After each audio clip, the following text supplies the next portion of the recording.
शिव जी ने दो चीजें कलिकाल में दुख को मिटाने के लिए, संसार के लोगों को सुखी करने के लिए दो चीजें दे दी मेरे शंकर भगवान। पहले नंबर पर क्या दिया? जम के बोलो, रुद्राक्ष।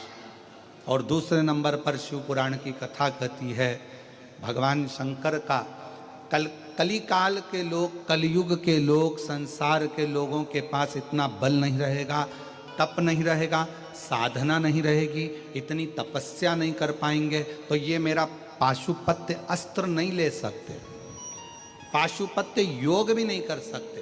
तो कलयुग में शंकर भगवान कलिकाल के दुख को मिटाने के लिए तीसरे नंबर की चीज दे रहे हैं, और वो ना तो पाशुपत्य अस्त्र के लिए कर रहे हैं, ना पाशुपत्य योग के लिए कर रहे हैं। फिर उन्होंने तीसरी चीज दे दी, दूसरे नंबर पर दिया है पशुपति व्रत। ये कलयुग काल के लिए। शिव महापुराण के पहले कोई नहीं जानता था पशुपति व्रत को, क्योंकि ये ऐसा व्रत है कि आपको किसी के आगे हाथ नहीं फैलाना पड़ता।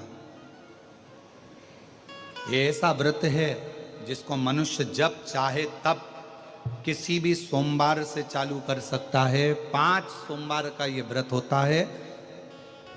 पहले सोमवार, दूसरे सोमवार, तीसरा, चौथा और 5 सोमवार का व्रत होता है। 5 सोमवार को एक ही मंदिर के अंदर जाकर पूजन करी जाती, मंदिर नहीं बदला जाता। सोमवार के दिन पूजन की थाली जो सवेरे मंदिर जाती है पूजा करने के लिए, आप पूजा की थाली में सारा अभिषेक पूजन का सामान लेकर मंदिर जाते हो, शिव जी का पूजन करते हो, वही थाली वापिस घर पर आकर ढक कर रख दी जाती है।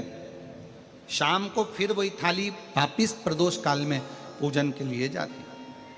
उसमें प्रसाद जाता है एक पात्र के अंदर, 3 हिस्से करने के लिए दोना या कागज या जो भी सामग्री आपके पास में हो वो जाता है। 6 दिए जाते हैं, 6 दीपक जाते हैं मंदिर के अंदर। मंदिर में पूजन वगैरह उसी थाली से, जो तुमने सवेरे पूजन करी थी उसी थाली से होती है। पूजन करने के बाद में 6 दिए जमीन पर रखे जाते हैं, 5 दिए प्रज्वलित करे जाते हैं, जलाए जाते हैं। प्रसाद के 3 हिस्से करे जाते हैं। एक दिया नहीं जलाया जाता, रखा जरूर जमीन पर जाता है पर जलाते नहीं उसको। 5 दिए मंदिर में लगाकर प्रसाद के 3 हिस्से कर कर बाबा को पहले व्रत के दिन बाबा से प्रार्थना करो। प्रसाद के 2 हिस्से मंदिर में छोड़ो, 1 हिस्सा अपनी थाली में रख लो। जो दिया नहीं जला है उसको थाली में रख लो।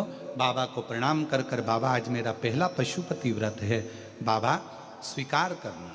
पशुपति व्रत का नियम है कि एक समय फलाहार, एक समय भोजन आप कर सकते हैं, पर भोजन शाम के समय करें। और भोजन करने से पहले जो प्रसाद आप लेकर आए हो मंदिर से, वो प्रसाद पहले आपको खाना है। प्रसाद नमकीन नहीं जाता, मीठे का जाता है। बाजार का बना हुआ प्रसाद नहीं जाता। घर में मीठा भात बना लो, मीठे चावल बना लो, हलवा बना लो, सीरा बना लो, खीर बना लो, जो घर में बना सकते हो मीठा वो लेकर। अपना जो प्रसाद का हिस्सा लेकर आते हो उसमें से ना तो पोता पोती, परिवार, पत्नी, बच्चा किसी को नहीं देना है, खुद को खाना है। जिसका व्रत होता स्वयं उसमें से हिस्सा नहीं। प्रसाद जितना भगवान शंकर के लिए बनाया जाता है कढ़ैया में, तबेली में, भगोनी में, वो पूरा की पूरा जाता है। ये नहीं कि कढ़ाई में आपने आधा छोड़ दिया और आधा लेकर मंदिर चलेगा और फिर मंदिर में 3 हिस्से कर दिए, ऐसा नहीं हो सकता। जितना बनेगा उतना पूरा की पूरा ही जाए। जो 6ठे नंबर का दिया है, जब प्रसाद का हिस्सा लेकर घर में आओ, घर के अंदर प्रवेश करने से पहले सीधे हाथ में, अपना सीधा हाथ राइट हैंड पर बैठ जाओ घर के बाहर, राइट हैंड में दिया लगा दो घर के बाहर। 6ठे नंबर का दिया यहाँ प्रज्वलित कर दो, जला दो।